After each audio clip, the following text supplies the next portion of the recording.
I mean, we can start with just the introductions of those of us that are here. Let's see here. Okay.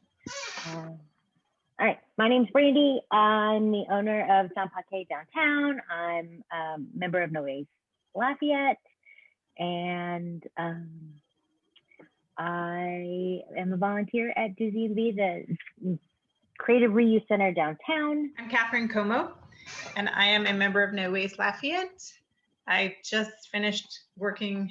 I worked 3 years at our municipal recycling office and compost facility, and I just quit that job.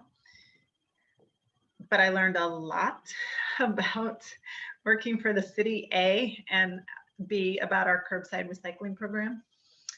So I'm also a board member of No Waste Louisiana. That's our group at the state level. We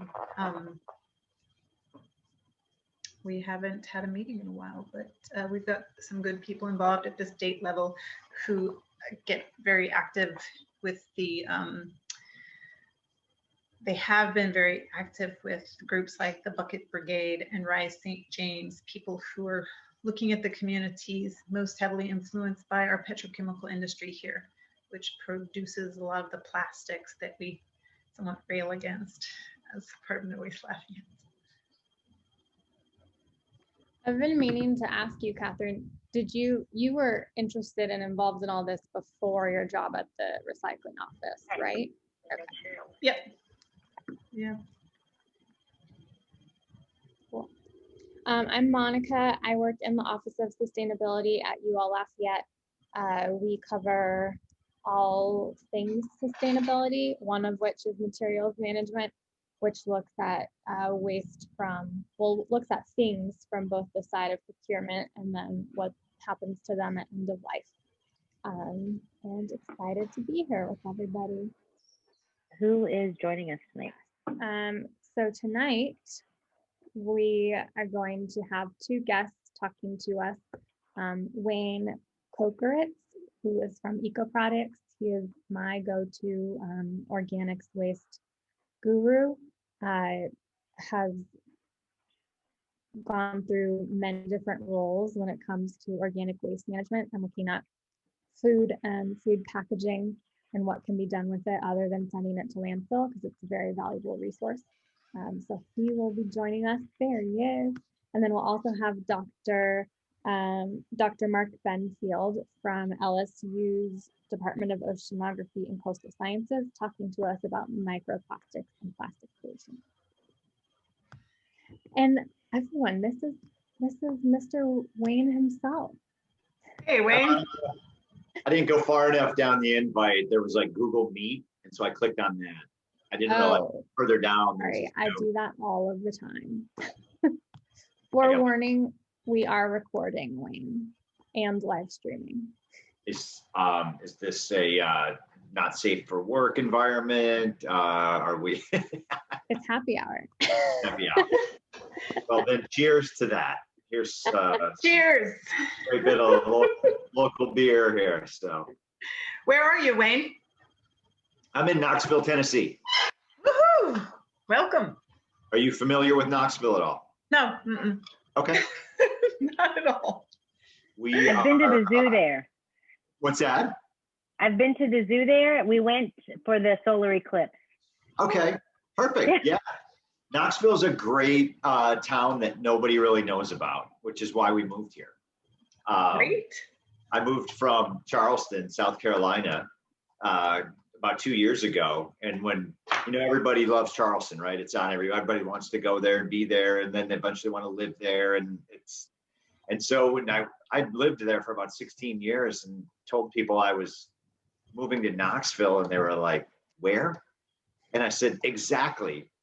Because you don't know about it. And so it hadn't been discovered. It's not crushed with all sorts of tourism, and it's just got a really cool local scene and vibe. It's a really big outdoors town. We've got about 70 miles of biking and hiking trails that get to right from the city center.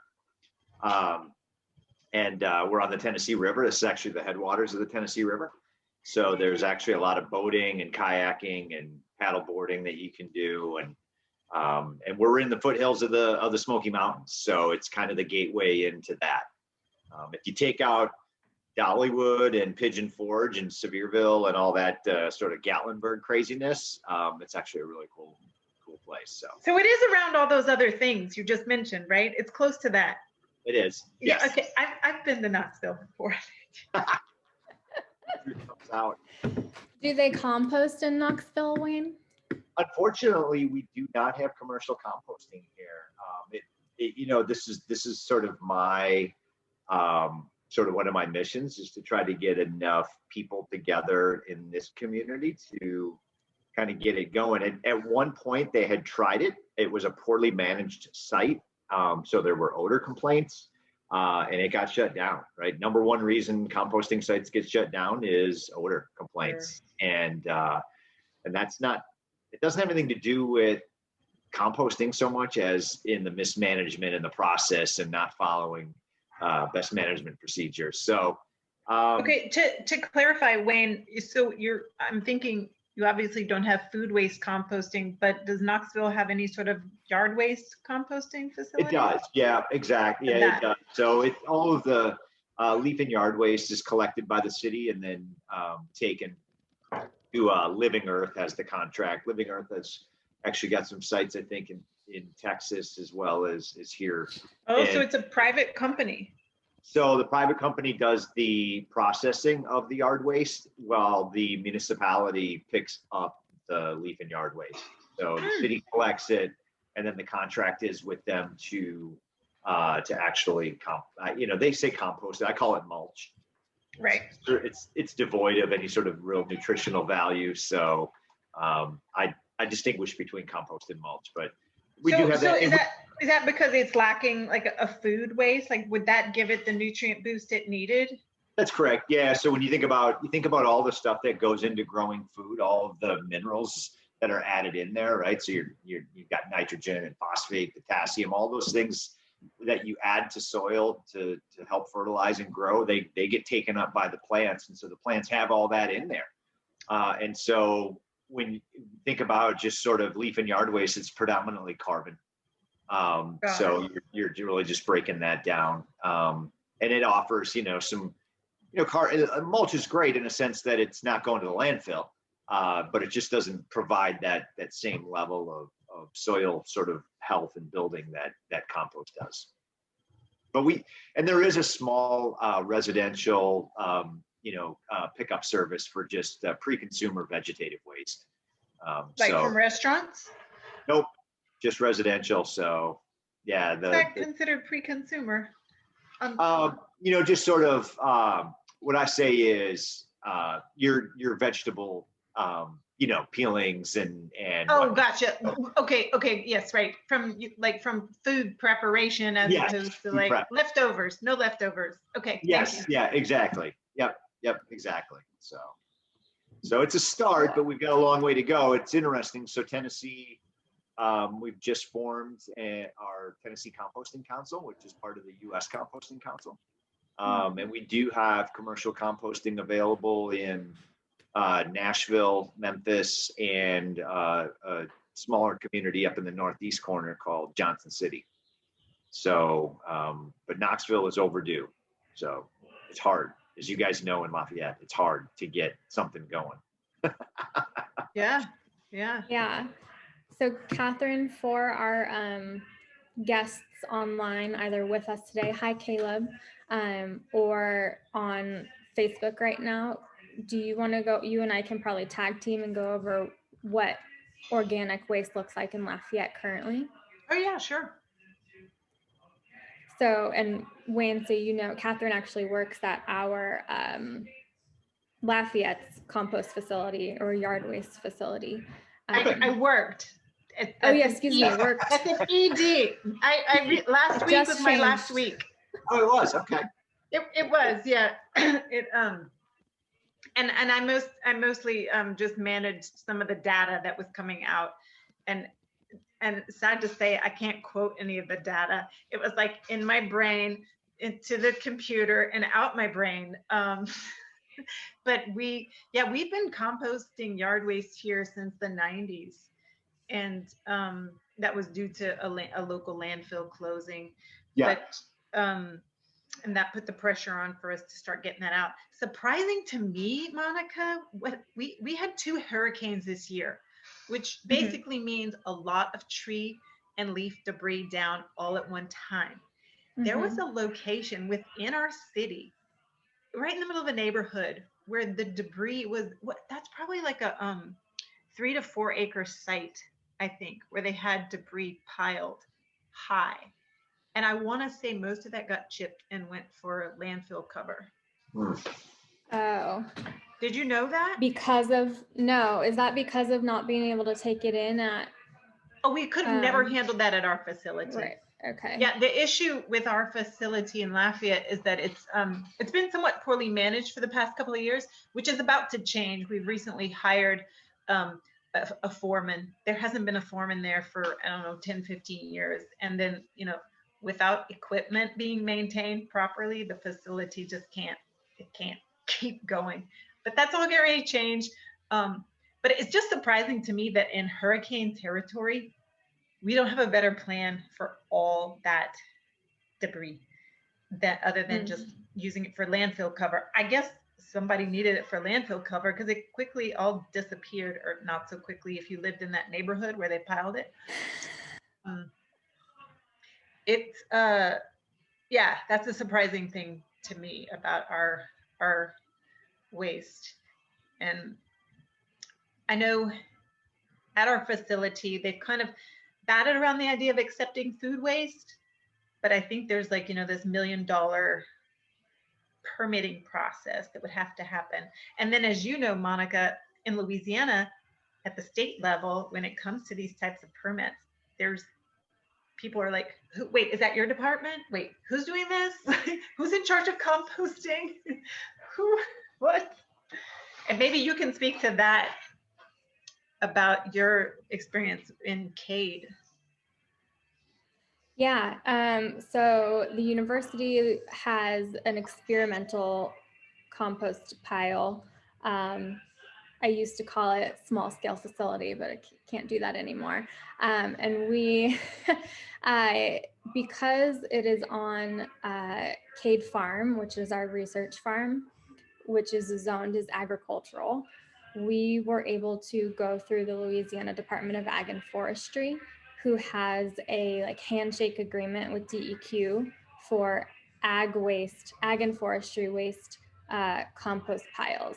So like any of the sugarcane farms or any of the other places around Louisiana, they can do composting on site without going through the DEQ permitting process, which is equivalent to the permitting process for a landfill. Because we were able to go through ag and forestry, we went through their best management practices program and submitted our best management practice protocol on how we're going to deal with the material. We did that in order to, so we have a goal at the university of becoming a zero waste university. We're never going to be able to do that if we don't have a place where we can send organic waste. And so we decided to start testing with football game waste because it was kind of an enclosed place and also a large function where if we can figure it out there, we can probably figure it out in the dining hall every day. So we got permission to send organic waste from the football field to Cade and mix it with agricultural waste. The only catch is that we can only have a certain percentage, and it's 15% of the entire pile can be food waste and packaging. And so that's a small percentage compared to, Wayne, maybe can you tell us in a commercial compost facility, which we would want available to us, what's the ratio usually? Well, it's all right. It's all feedstock dependent on what you're looking at. Packaging is typically thought of as a carbon source and a bulking agent. Your food waste is your nitrogens are considerably thought of your greens. You're usually looking at a 3-to-1 volume ratio of carbon to nitrogen as a general sort of recipe. Once you kind of fine tune your feedstocks a little bit more and know what the moisture content is of a particular thing, you know, its porosity and sort of bulking density, all of those kinds of things will help tweak your recipe a little bit. But I was curious, that 15%, who set that limit? Was that where did that limit come from? It came from Ag and Forestry, and taking that 15% down even further, it's technically supposed to only be 5% food waste and 10% packaging. That's really crazy, because when you talk to most composters and most, like, the best thing that you can add to the pile is food. And Right. and there's a reason for that, is that, you know, typical food feedstocks are roughly 60 to 80%, let's call it 70% water. And the item that composters need the most is water, especially in the South, and things dry out. And so compost. Really? Why? Why's that? What? Why? I mean, and we're in the middle of flash flooding here in Lafayette, so it's really hard to grasp that we would Anything need water. That would be an issue. So I guess, right, and a lot of it is, if you're in the heat. Well, yeah. So you dry your pile, right? I mean, a compost pile, if a commercial pile, if it's humming along, is cooking at 150 degrees. Between 150 and 160 is where you get some amazing science going on in that pile. And so oftentimes you will see composters having to add moisture and water into their pile. They may do it at the beginning when they're mixing or setting the piles. And in some cases they have to come back later. So think about these really sort of temperate locations, where even like where Monica is now. So A1 is this huge facility outside of Boulder, Denver area, and it's on the Front Range. It's dry up there. It's windy and it's dry. Down in Texas, we've got, well, there's a facility down in San Antonio, and you know they're desperate. Anything, hey, if you guys can find us food for our pile, fantastic, because we have to add moisture and water to our piles. So, and it might be a little different. This explains why I watched a compost video at work. It was a training video, and they showed a scene with this loader crushing this pallet of soda. Yeah. Like they had somehow acquired, this compost facility had somehow acquired soda, mislabeled or whatnot, that had to be destroyed, and they were crushing it. Okay. Yeah. You know what else composters love is sugar.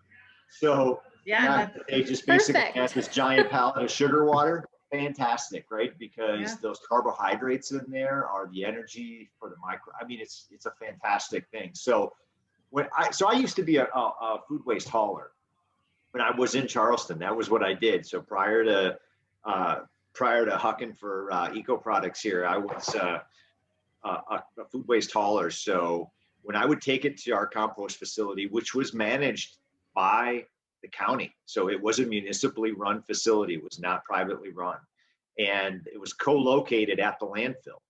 And the beautiful thing about that, and this is what I would always tell people, is that if you can co-locate at an existing landfill, or even one that has gone dormant, all the infrastructure was put in place at landfills. Your water runoff, your retention ponds, your permitting, all of that is still there, right? It's all built to that particular spec. And when you run a compost site, you're not adding volume and making the site bigger. You're bringing material in, and then you're reducing it and taking it out. So because in the world of waste management, composting is still thought of as MSW, right? It's still municipal solid waste that you're dealing with. And so if you can get it and co-locate it and work a site at an existing or even a landfill that's gone dormant, it's been capped, that saves millions of dollars in the permitting process and in the capital build out. So those are always areas I think people should look at in their communities, is to say, is there an opportunity to do something at an existing location?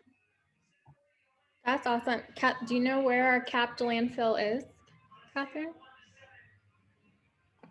Yes, it's right across the street from the compost facility. Oh. From the yard waste. Well, I say not. It's not directly across. It's a few hundred yards down and across. Yeah, and that landfill, it was closed in the 90s. So it's going on, it's like, I think you have to monitor a landfill for 30 years post closure. Yeah. And so we're getting about to that um, 30-year mark when they, I don't think we'll have to continue to monitor it. But yeah, and it would only make sense to put the site where the existing compost facility is. It would only make sense to grow that, I think. Yeah, and it's just an alternative to look at when communities are looking where to site. Right. What do you already have, in terms of space? And you can run a commercial composting site off of 5 acres, right? It doesn't have to be hundreds of acres that you've got. I mean, preferably you'd love to see about 10 to 20 to really do something, but when you're starting out, you can get away with a 5-acre site and actually process a lot of material through there, depending on the methodology, if you're using aerated static piles or windrows or whatnot. I'm a firm believer in windrow composting. I believe that gets you the most thorough biodegradation of all of the things that are going in there. But there's a lot of other technologies out there that are working as well. It's like cooking, man. There's 10 different ways to cook a pot roast, but they all come out great at the end. So it's not like baking where the recipe has to be exact. This is, you throw a pinch of this and a handful of that. Composting is all about art and science and scratch cooking methodology. I like that. Yeah. I'm gonna, first of all, hi, Dr. Benfield. So glad to have you join us. Mark. We're gonna keep going on compost for a few more minutes and then transition to your expertise. But very happy to have you. Yeah, glad you're here. I joined late. I apologize. No, good to have you. Perfect. I wanted to back up a little bit, and if Wayne, you could just take a couple minutes to tell us, and for anyone who's watching who isn't totally familiar with composting, like why are we talking about this in the first place? Well, composting and what role does it play in the zero waste? Yeah, absolutely. So in my mind, composting is 2 things. It's the oldest form of recycling. So long before we ever had to figure out what to do with plastic and glass and metal, we were figuring out what to do with discarded food. And so we figured that out long time ago. We said, let's put it into a pile, and lo and behold, look what happened to that pile after a year or 2. And then it got actively managed, and we figure out there's some really good benefits to that. The other thing about why it really makes sense in zero waste is that it's very local. When you think about the life of an aluminum can or a cardboard box and all the different places it has to travel to go to become a product and then get recycled and become another product, it can travel really far distances. So from a carbon standpoint, that's pretty intensive. Composting is typically done pretty locally, usually within a 50 or 100 mile radius of where the waste occurred. And then that finished product can go right back locally as well to support agriculture and community gardens that are in that same thing. So that's why it's really important. Obviously, we've seen the pie chart from the EPA for years and years and years, sort of saying how much material that goes in the landfill could be composted, not just food waste, but we were also talking about leaf and yard waste, and if you look at other carbon sources as well. So it's a huge piece. And when you look at institutions that are trying to get to that zero waste mark, that 90%, colleges, universities, corporate campuses, hospitals, they all generate a lot of food waste. And so it's a key point in getting to that actual zero waste goal. So that's a little bit about it. So, in composting is, like we were just saying, it's not really complicated. You don't need a lot of expensive equipment and machinery. There's a lot of technologies out there that are being sold right now to municipalities with anaerobic digestion. They come in. Or even to homeowners. I get all these Instagram ads for this, like, countertop, press a button.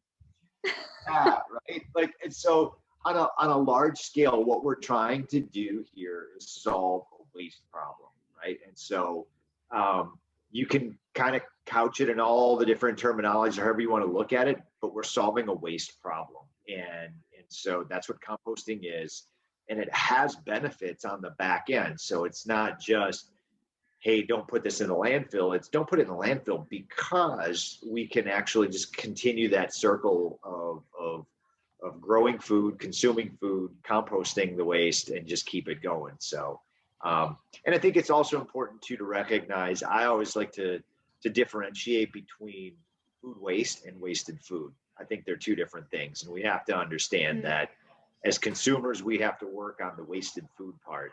But there's always going to be a byproduct, right? So it's the watermelon rind and the corn cob and all the different sort of byproducts that come from it. And that's, to me, is food waste. And those are just sort of that's going to happen. There's just certain parts of food that we don't consume, but have great value still. But then the wasted food is really the part that we need to, as a society and consumers, we have to work on. So it's always important to think it's not like we can get rid of all of our food waste.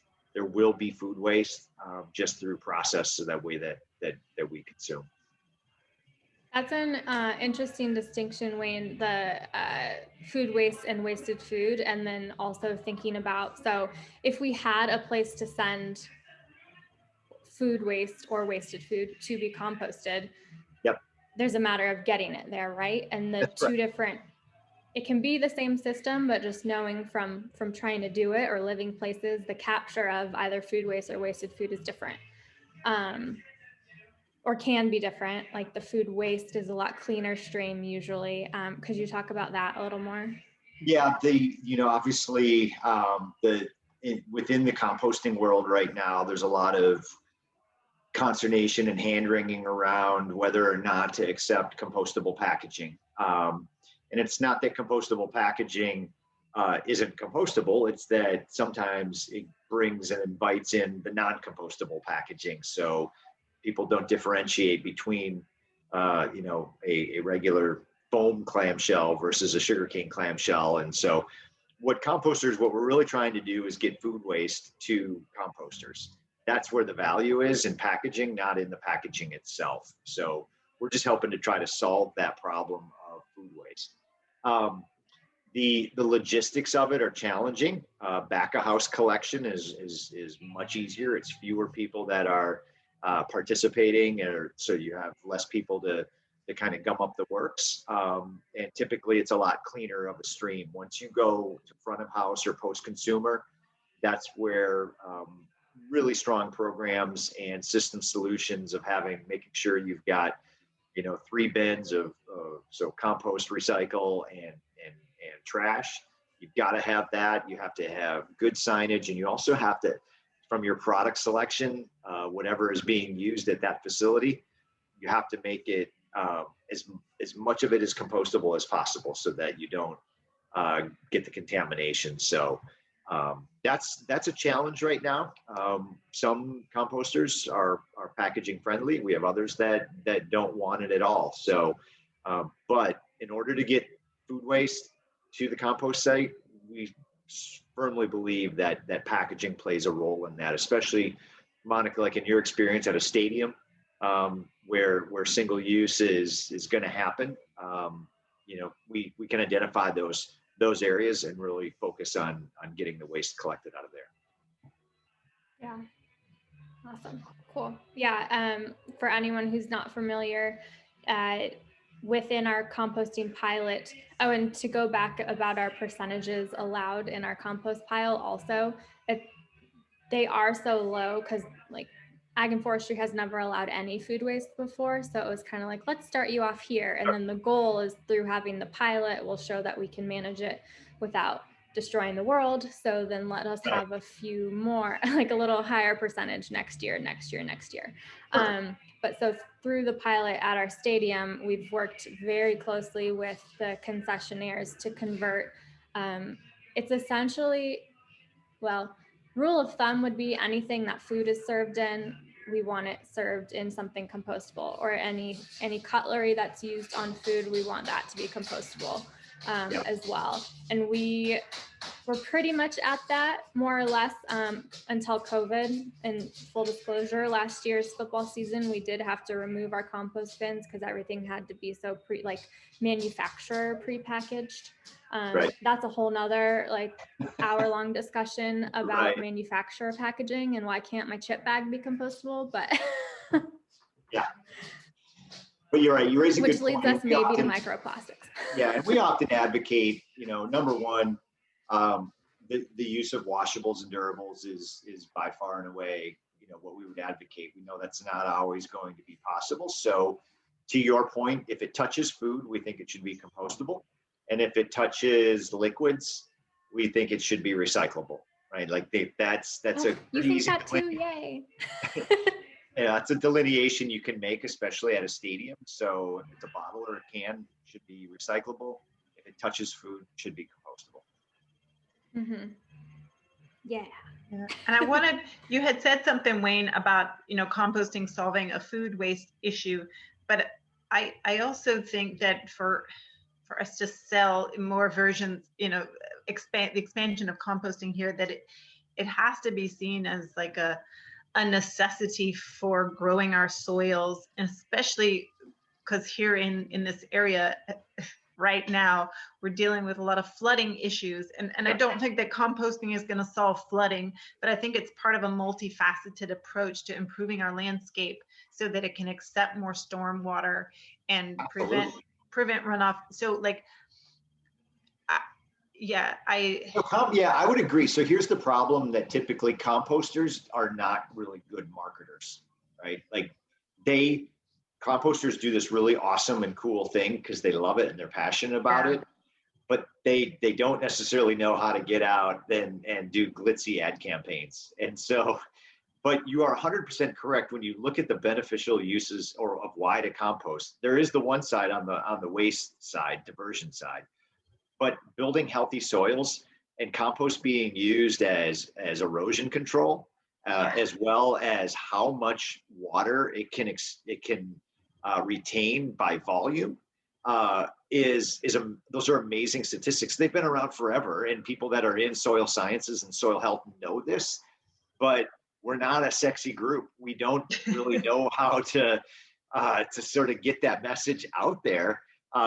U.S. Composting Council, continues to try, but like I said, you can get these folks that come in from these anaerobic digestions. They got millions of dollars worth of back money. They come in, they put out a glitzy brochure, and people are like, "Oh, that's awesome. We should do that." And it's not really solving the problems that we're talking about, especially with agricultural, soil health, erosion control, just all of those things that we've got to do to build our soil back, because it's in bad shape. You're absolutely right. If I can jump in, I'm really glad you talked about the food waste aspect, Wayne, because when you go to a restaurant now, how often have we all done this? We've ordered something and the amount of food that's presented to you is way more than any normal person could consume, even a normal Louisianian. And, so what happens? You get a clamshell or some to-go container. So we're not only wasting that food, which may or may not be consumed later, but we're generating demand for packaging that's all too often not compostable and is going to wind up in the environment. So, we need to work. It's not just the consumer at home, but it's also restaurateurs and the people that are selling food. I would agree. And that 2020 was just a crazy year for the packaging industry. To Monica's point, the pendulum just swung way far away, and everybody wanted everything to be individually wrapped, and all this sort of this overkill of just sanitation, when we looked at the science and understood what was really going on, that wasn't where it was, but it's perception, and perception becomes reality, and it's hard to crack people of that. And so that was a big challenge. And as we start to see colleges and universities reemerged in this coming fall, with in-person classes and on-campus living, and it's coming back, and it's coming back full force around the country. We think there's going to be this demand for, unfortunately, single-use, single one-time packaging, whether that is compostable or whether it's traditional petroleum-based products. We still would love to see dining facilities and whatnot going back to the washable, durables, reusables, because that's going to be over and all the best way to do it. And that's coming from a packaging industry guy. I get that, but we can still tell the truth, even though, we sell compostable packaging. On that packaging part, or before that, just quick plug for Wayne. I don't know if you've seen this, or anyone who has to deal with individual ketchup packets. There is a company who has developed a basically like automatic hand dispenser, but for condiments. So nice. Hopefully that will be the answer soon. So instead of hand sanitizer, I'm going to get some mustard and ketchup now. Yeah. Perfect. Not in your hand, hopefully. Yes. But speaking of packaging of things and pre-COVID, so Brandy, Catherine, and I just recently did a brand audit after a litter collection event in Lafayette, and the most common item. What? Who's the winner or loser of we all were the losers.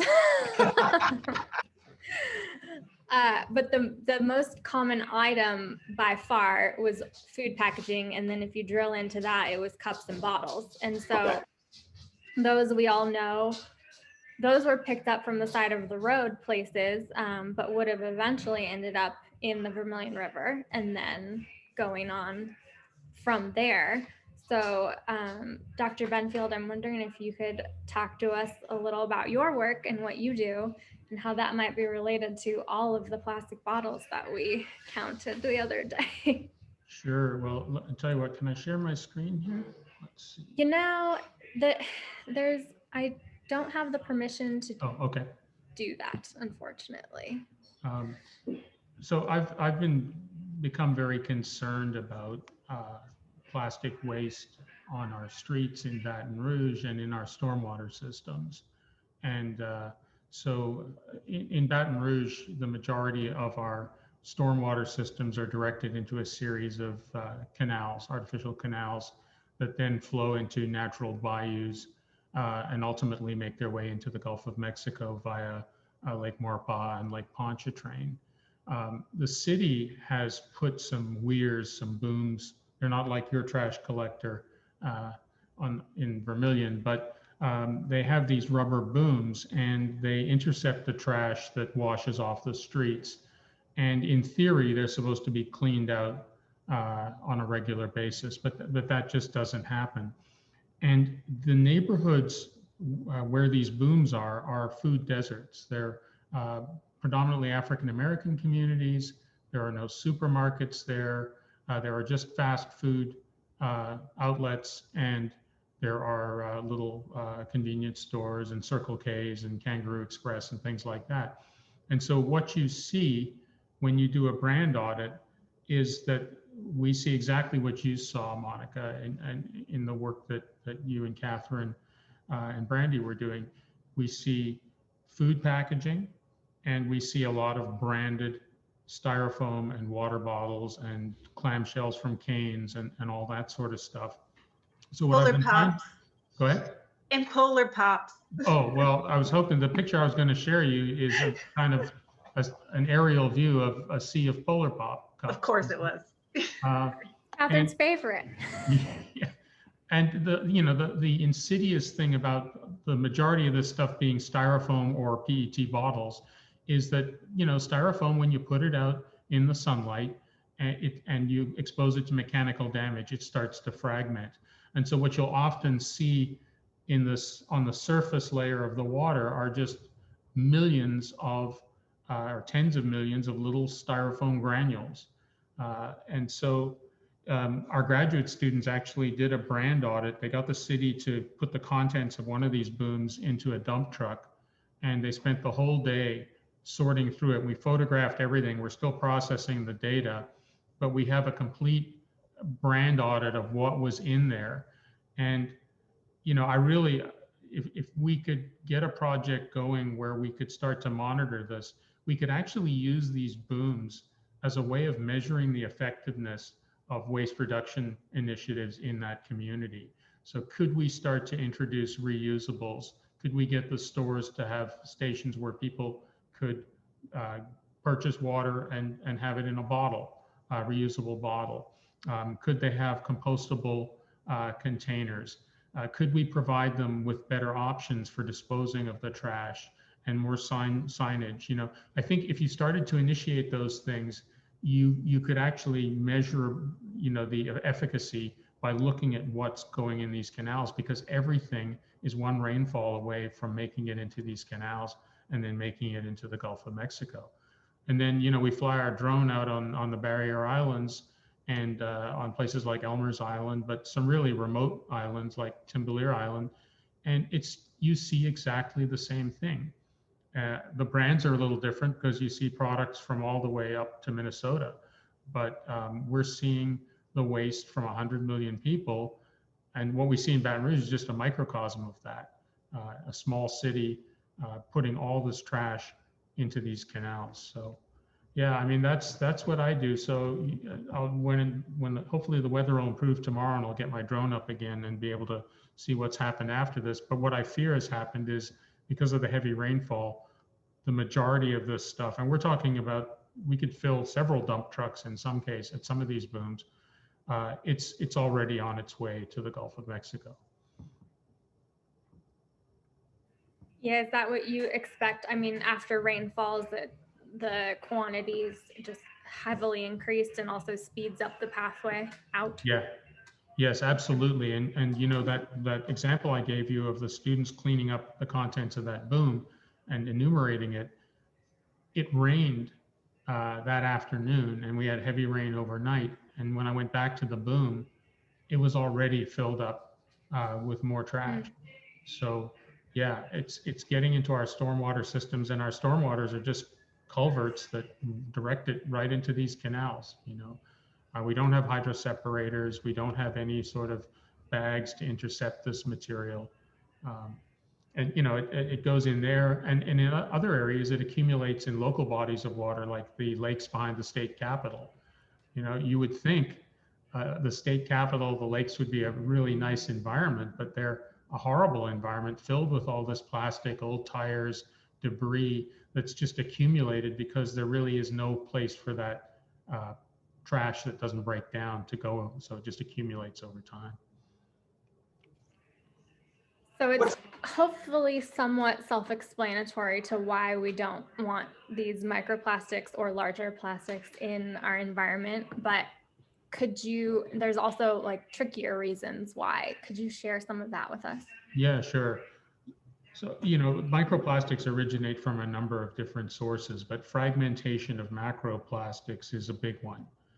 So any large plastic item will become oxidized by ultraviolet light, and it's the plasticizers in the polymer that start to break down and they make it more brittle. So phthalates and BPA and things like that will start to break down, and you get the fragmentation. But then, you know, when we launder synthetic fabrics, all the lint that comes out in the washing cycle and in the dryer, a lot more comes out in the wash cycle. That is a huge source of microplastics. And when we look in the stomachs of, I'm getting a little ahead of myself, but when we look in the stomachs of zooplanktivorous fishes from Terrebonne Bay, they all have fibers in their stomachs. And a lot of these, some of them are cotton fibers, but a lot of them are polyethylene terephthalate, polyester, things like that. So laundering, car tire wear, tires are largely polymers. There's rubber in there as well, but when you lay a patch of rubber, you're laying a patch of plastic. Spillage of raw plastic resin pellets. We all are familiar with the big nurdle spill that happened in August in New Orleans. And, you know, about 750 million nurdles were spilt from a container into the river. So those were high density polyethylene. So every time raw plastic resin pellets are moved from the moment they're created, they are spilt. And I'll just tell you that in this canal, when the students were going through the contents of that boom, they found nurdles. Now, we don't have plastic production plants within the watershed that feeds that canal, but we have railroad tracks that bring chemical products from the places where they're made to ports on the Mississippi where they're shipped or where they're used. And so I think they're spilled on the railroad lines, and they're getting onto the streets and the railroad lines and into our canal. We also, people do bead blasting with plastic beads. So they, you can go to Lowe's and buy a 5-gallon bucket of fragments of plastic that are like sandblasting, so you can remove corrosion from that. And you know, they do this a lot in the marine industry. And then paints and coatings. Paints are largely plastic now, so paint flakes, you know. So all of those things contribute to these huge quantities of microplastics. And then the moment that a piece of microplastic gets into the water, it starts to be colonized by bacteria and fungi, some of which start to produce a compound called dimethyl sulfide. And dimethyl sulfide, you've all smelt it. It's the smell of the sea. It's that salty smell. Seabirds use it to find patches of plankton where there would be fish they could eat. And so it takes, you know, 4 weeks, 5 weeks, and that piece of plastic starts to smell and taste like something that's good to eat. It's the right size range. And all that time, because of its surface chemistry, organic pollutants that are non-polar, so things like herbicides and pesticides and polyaromatic hydrocarbons, they stick onto the surface of that little piece of plastic. And so ultimately you get something that resembles natural food, looks like natural food, and is coated with toxins that a small marine organism is going to feed on. And over time, these compounds will come off and accumulate in their bodies as they're fed on by larger animals and higher trophic levels. They biomagnify as they go up the food web.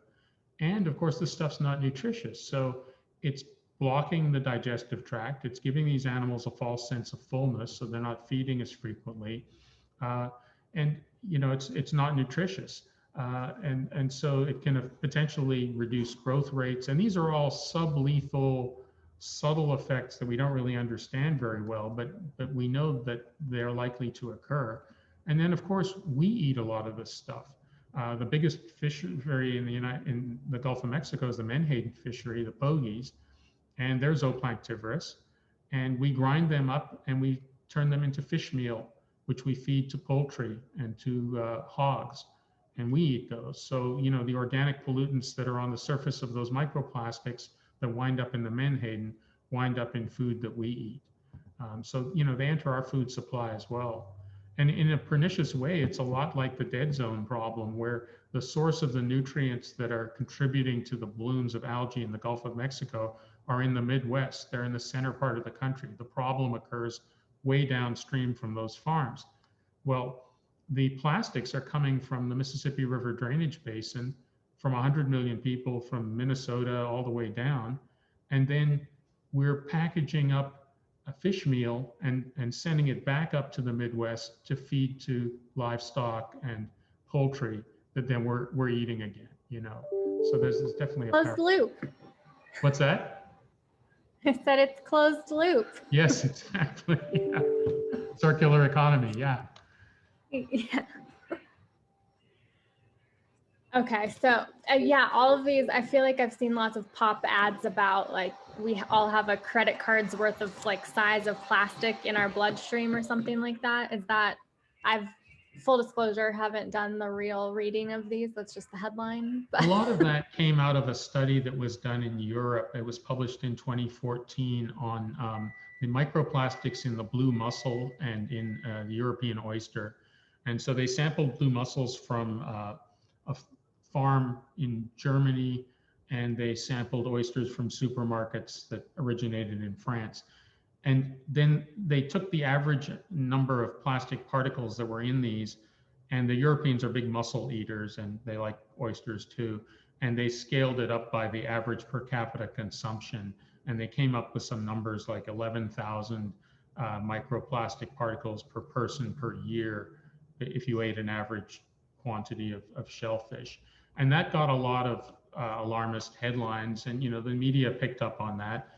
And so whether those numbers are broadly applicable is not clear, and we really haven't got a lot of studies that really have rigorously looked at how much plastic is in a lot of the seafoods that we eat. Because while we eat the whole oyster and we eat the whole mussel, and so we eat the digestive tract that may contain plastics, we tend to fillet our fish and gut our fish, and so we don't eat the digestive tract.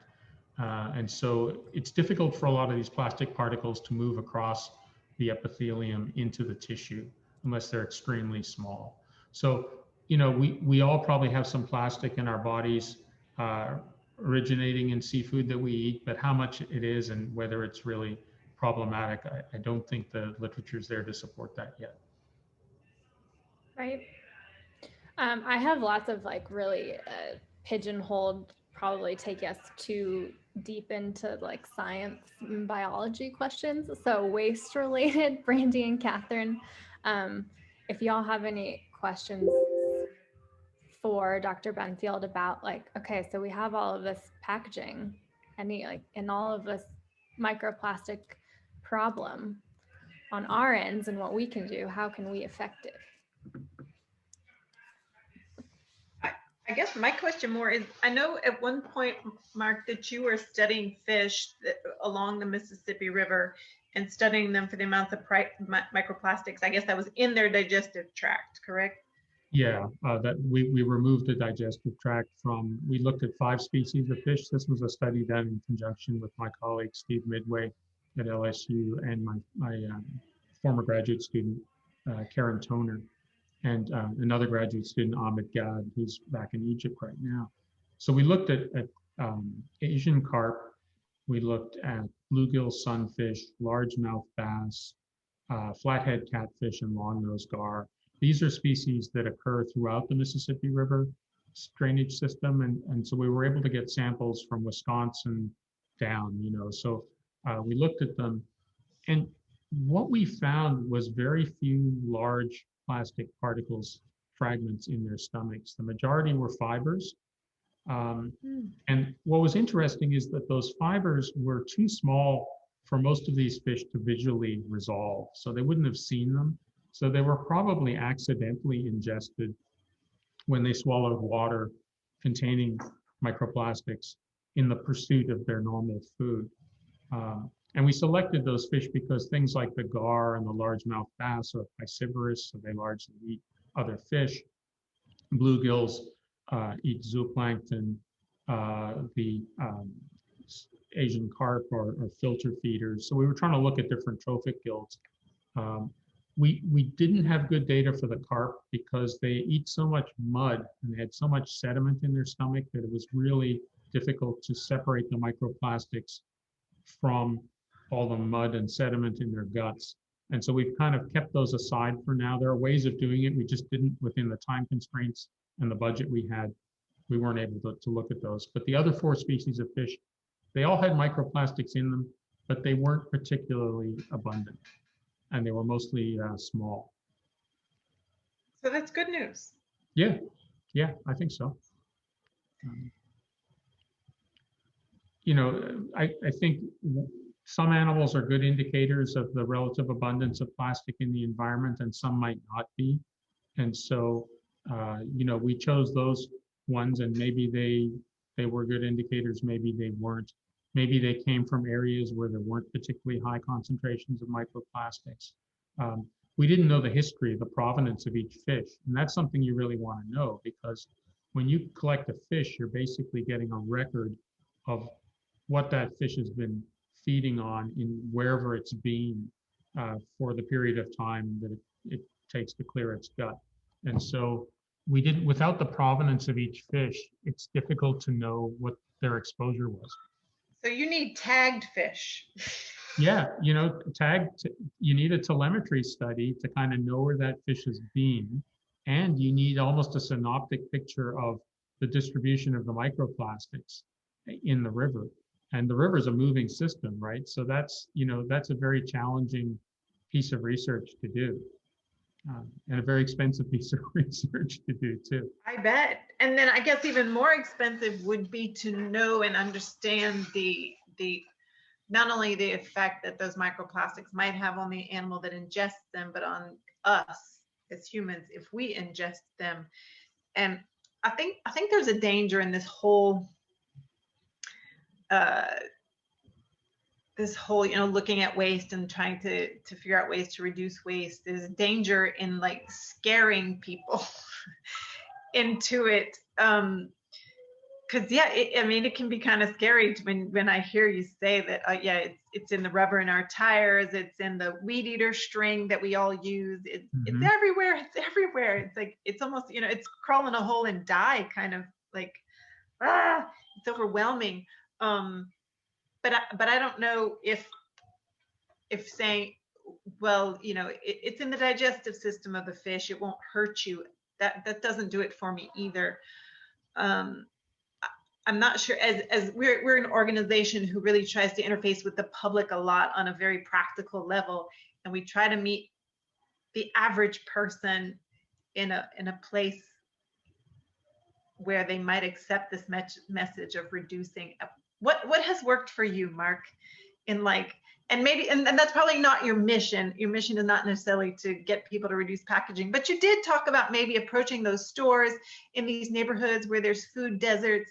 And what do you find of the material that you have been able to gain from your research is useful in addressing the common person and what issues they might pay attention to?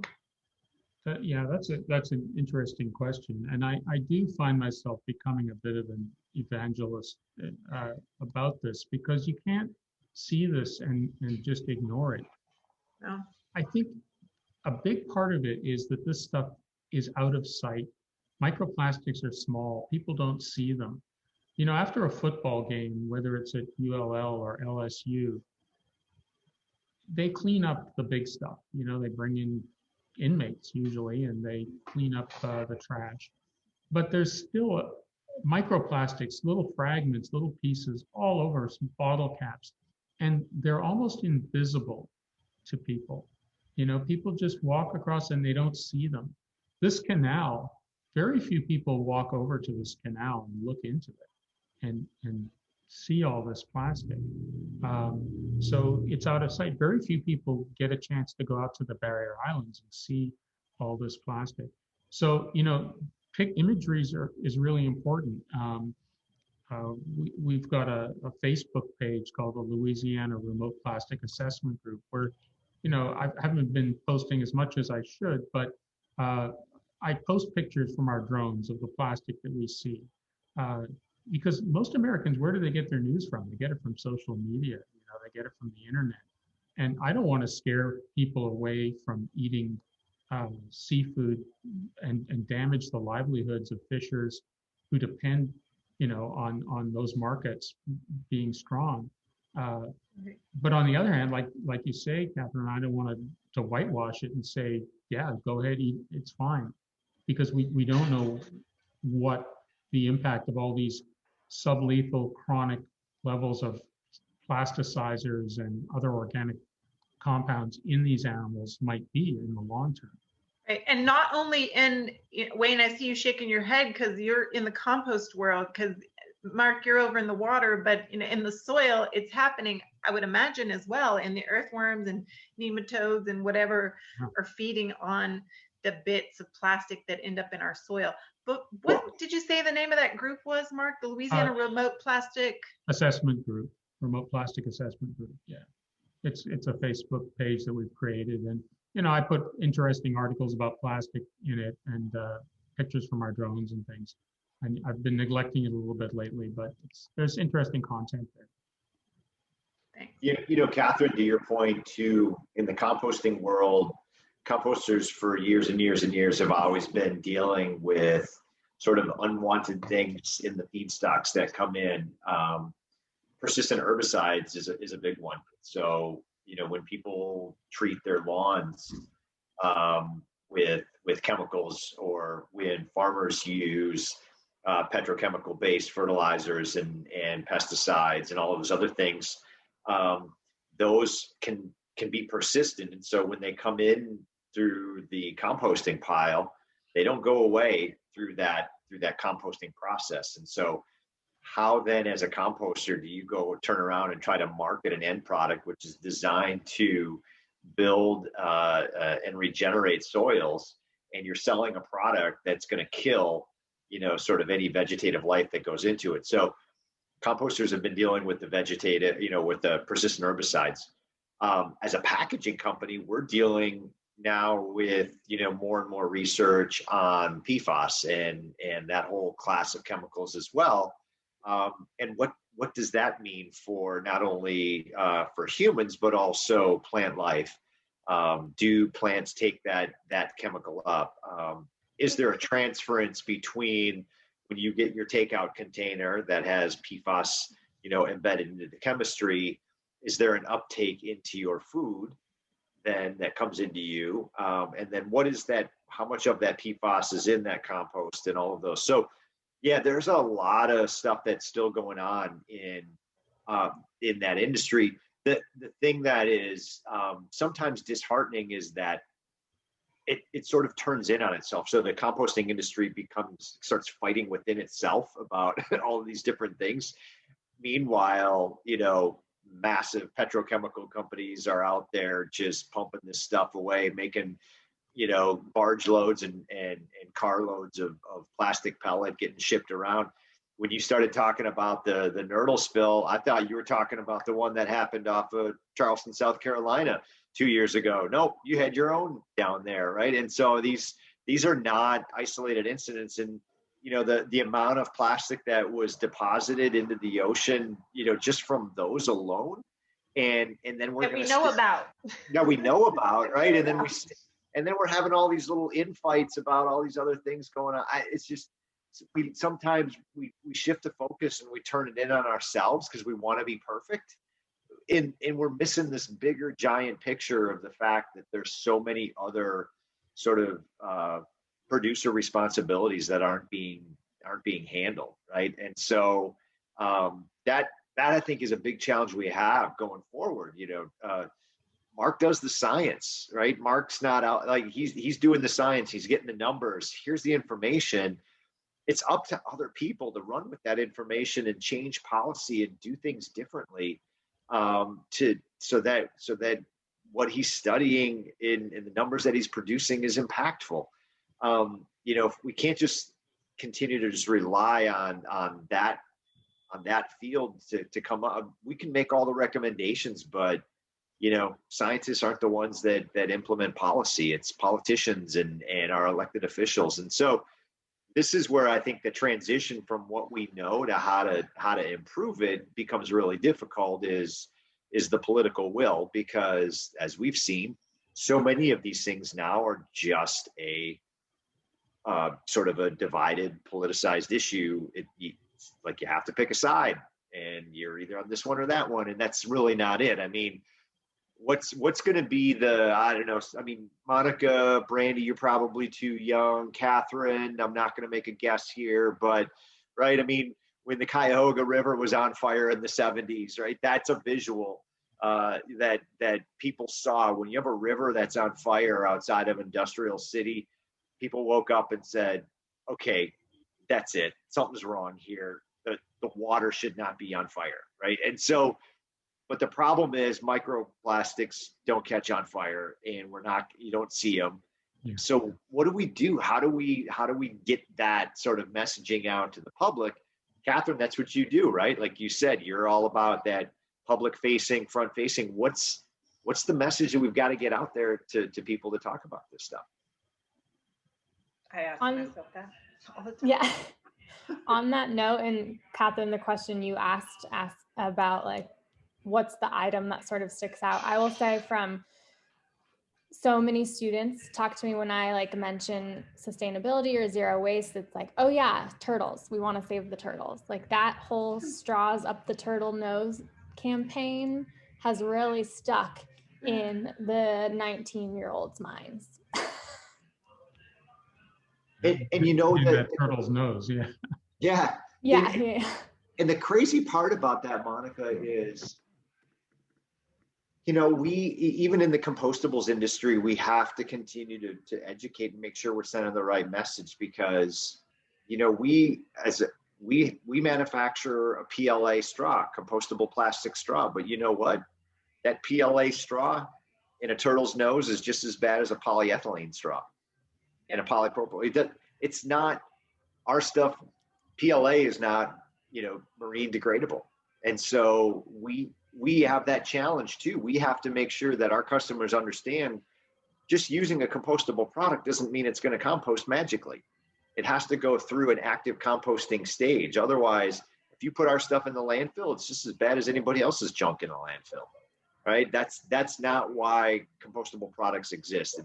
It exists to capture the food waste, to bring that into a composting site, and therefore all of it can be turned back into a soil amendment. But we fight that all the time with just our own internal education. That's a really good point about it's not just making a better material to make litter okay, essentially. Right. I am curious, so in things that are marine degradable, is like that's a designation?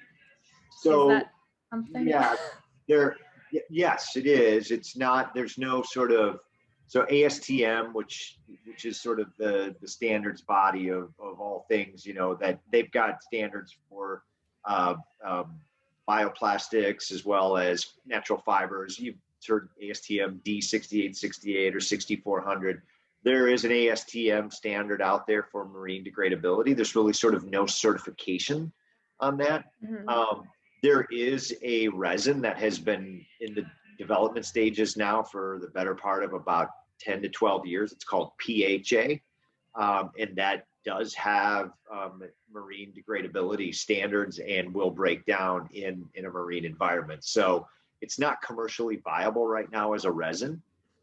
There's definitely been a lot of research and a lot of money invested into trying to get it to commercial viability, and once it does, it's going to be, you know, it'll be a game changer when it comes to some of those products. Okay. Yeah, it just made me think of, I've talked to many of people who are really excited about their biodegradable golf balls to hit into the water. So just curious. Everything's biodegradable. That. You know, that's biodegradable is such an awful term. We stay away from it. You know that. I mean. Yeah, without a time frame associated with that's it. That's right. Doesn't mean anything. Right. Aluminum can is biodegradable, right? It's going to take a long time. And so, yeah, that's where compostability is a unique subset of biodegradability. It's got a time frame attached to it. But yeah, the use of the word biodegradable by any, you know, sort of material manufacturer is virtually meaningless. Right. Perfect. As we wrap up, I would love to hear any last things that have popped into either of y'all's mind as we're talking, but then also if you could leave us with, so think about our viewers are just general everyday citizens of Lafayette or Baton Rouge or Knoxville. What's something, if to one simple habit that we could change, or maybe not so simple, to move past maybe where Brandy and Catherine are at in their lifestyles, what would you suggest? Who are you starting with? Oh, whoever goes first. I'll jump in then. Thanks, you know, every piece of plastic that we find on a beach or that's floating around in the ocean started with contact with someone. Somebody made a conscious decision to discard that, or maybe when the garbage truck came to pick up their trash, it blew out of the back of the truck. But, you know, it started with an interaction with a person. And every piece of macroplastic like that potentially represents tens to hundreds of millions of microplastic particles. So, you know, any little step that you can do to reduce litter and pick up litter, if you see it, pick it up, you're taking it out of the environment. It may not seem like you can do much given, you know, the vast quantity of the stuff that's being transported and discarded. But collectively, you know, there were enough people that could create this massive problem. Collectively, I think changes in behavior can start to improve it. It sounds a little idealistic, but honestly, picking that stuff up and keeping it out of our systems is going to prevent the whole problem of it degrading into microplastics and contaminating the environment, just for that one piece. And you can feel good about doing that.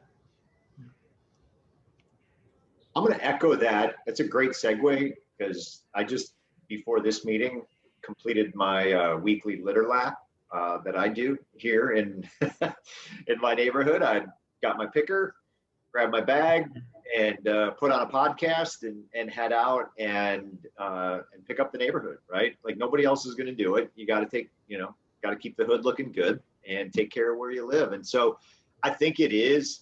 And the really interesting thing is once you've done this, you cannot unsee litter going forward. Once you've spent a day picking it up, like, you see it everywhere and you can't unsee it. And it's meaningful, it's impactful. It really does make a difference when you understand that all of these things are connected. Even here, in, like I said, in Knoxville, all of our storm sewers head down into the Tennessee River. We're at the headwaters. The Tennessee River runs from here all the way over, you know, down through Alabama, back up and dumps into, guess what, the Mississippi, right? And so, you know, some of that stuff that you're seeing downstream is a result of things that are coming here from Knoxville. And so that's impactful. We can all make these little tweaks in our lives about buying in bulk and using less plastics and recycling more and all that, but to really sort of, I think, get a sense of what the magnitude of the problem is and how to chip away at it is to get out there and grab a bag and go and try to get out there once a week and do it. Awesome. Thank you. I think Brandy's mic is not working. Can you verify that for me, Brandy? Then I'm just going to make a little, just on that note of you also mentioned like using less plastic in our lives, opportunities maybe to refill and reuse. We do have lots of options for that in Lafayette. No Waste Lafayette has a blog post about different resources in the community or different stores you can go. And there's an awesome store downtown called Sans Paquet, which is within the Sugar Wolf Outdoors and Hub City Bicycles. It's a refill store. So they have bulk personal care items, cleaning products that you can bring your container and just fill up there. So reduce the packaging related to that. Awesome. Well, thank you both so much for joining us. I know that I enjoyed it. I'm pretty sure Brandy and Catherine did, and Robin, hopefully we still have you with us, and then all of our viewers on Facebook as well. Thank you for joining us.